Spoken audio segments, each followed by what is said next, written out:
Hello friends, welcome to my channel Sky is the Limit. In this video we are going to discuss some of the uses and applications of dimensional equation. The first application is check the correctness of the equation. The second one is to deduce the relationship between different physical quantities. Let us see the first application, that is checking the correctness of the equation. How can you check the correctness? By taking any of the equation, you can check the RHS side and LHS side. If both LHS and RHS are dimensionally satisfying, then we say the equation is correct. Let us take one kinematic equation, that is V is equals to U plus AT.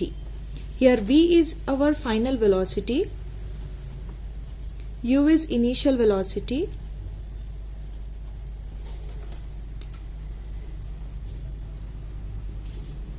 A is acceleration, T is time.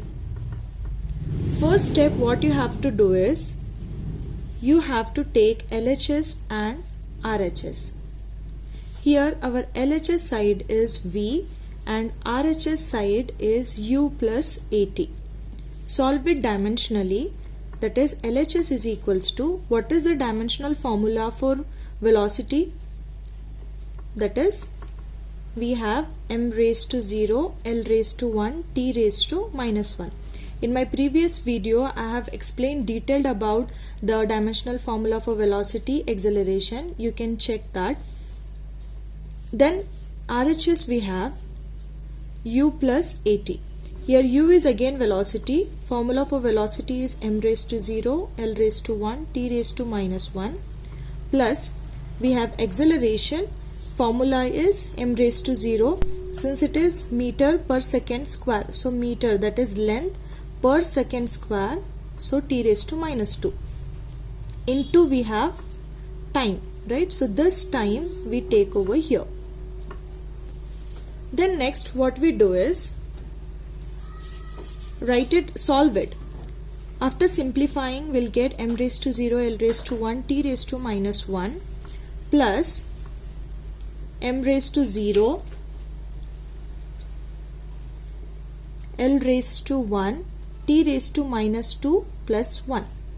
So we get it, minus 2 plus 1 is minus 1. So therefore, after solving we get it m raised to 0, l raised to 1, t raised to minus 1. So this is our RHS side, and our LHS side is m raised to 0, l raised to 1, t raised to minus 1. So you can see it is dimensionally satisfying on both the side. Here it is m raised to 0, l raised to 1, t raised to minus 1, and here also it is the same thing. It does not matter here you have two terms and here you have one term. It should dimensionally satisfy, that's all. Let us consider another example of S is equals to ut plus half at square. This is also one of the kinematic equation. Here S is our displacement and u is initial velocity, a is acceleration, t is time. First step is to take LHS side and then we have to take RHS side. LHS we have displacement, and formula for displacement is, unit for displacement will be meter, and dimensional formula for meter will be capital L. This is our equation 1. And then we have RHS side, we have ut plus half at square. See, this is velocity. Dimensional formula for velocity is m raised to 0, l raised to 1, t raised to minus 1. And we have time. So this time you have to write here, that is capital T, plus half. Acceleration is m raised to 0, l raised to 1, t raised to minus 2, and this t square, that means capital T square. Solve it, we will get it as minus 1 plus 1 will be what? 0, right? Here we got it to be 0, t raised to 0, plus half into m raised to 0, l raised to 1, and minus 2 plus 2. Again it will be cancel out, you will get it to be 0. Therefore, since it is m raised to 0, t raised to 0, we can neglect it. We can simply write it as L plus half L. Our LHS side was L.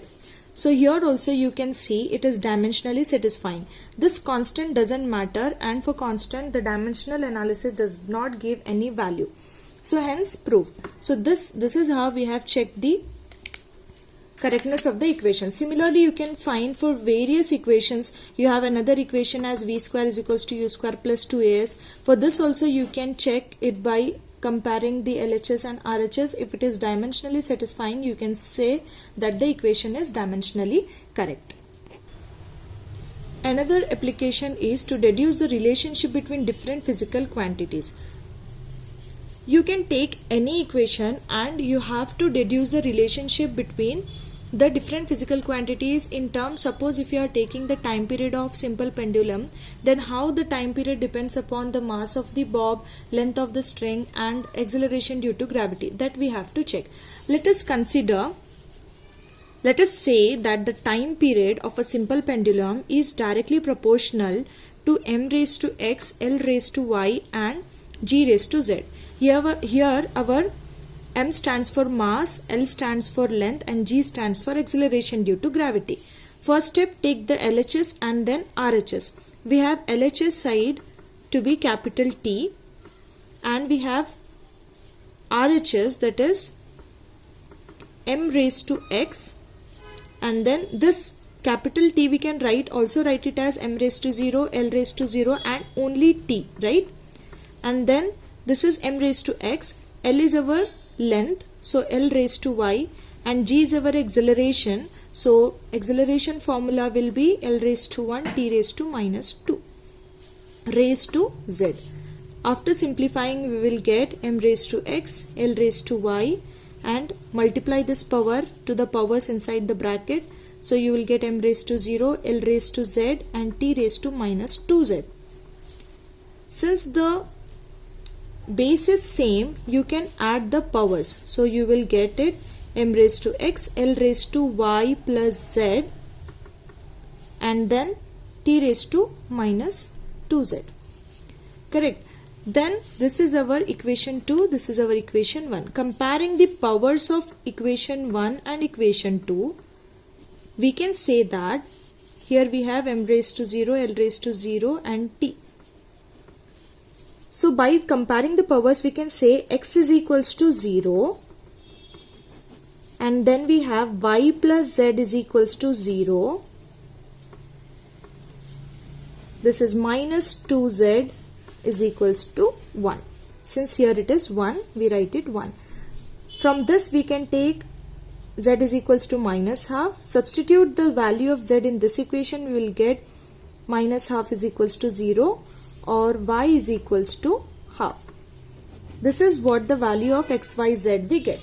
Next step is to substitute the value of x, y, z in this equation. In this equation, what you get is, this proportionality sign is taken by k. We have m raised to 0, L raised to y. Y value we have found it to be half and z value we have g raised to z value we have found it to be minus half. This also can be written, since it is m raised to 0 we can neglect it. It is L raised to half and this is minus half, right? If it goes to the denominator it will become plus half. This L raised to half can also be written as root L and this is root G. This is our T. Since L half is equals to square root of L. This is from the square root concept. Then experimentally we have found that k is equals to 2 pi.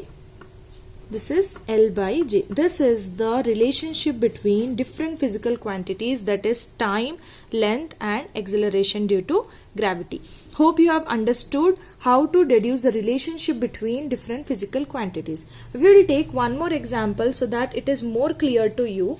You can take the example of centripetal force.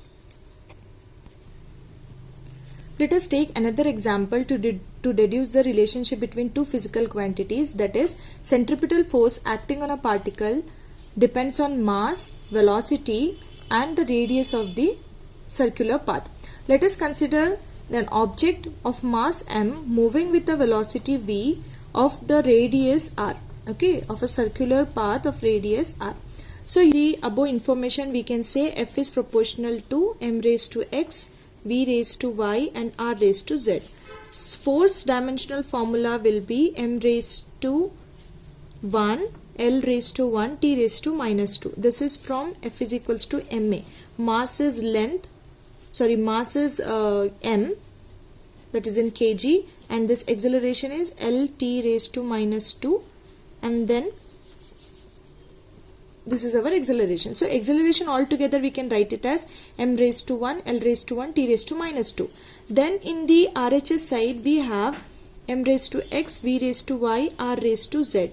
So m is here mass, so mass is written as capital M raised to x, and velocity, this is x, and then velocity we have Lt minus 1 raised to y, and r is radius. Radius is measured in terms of length raised to z.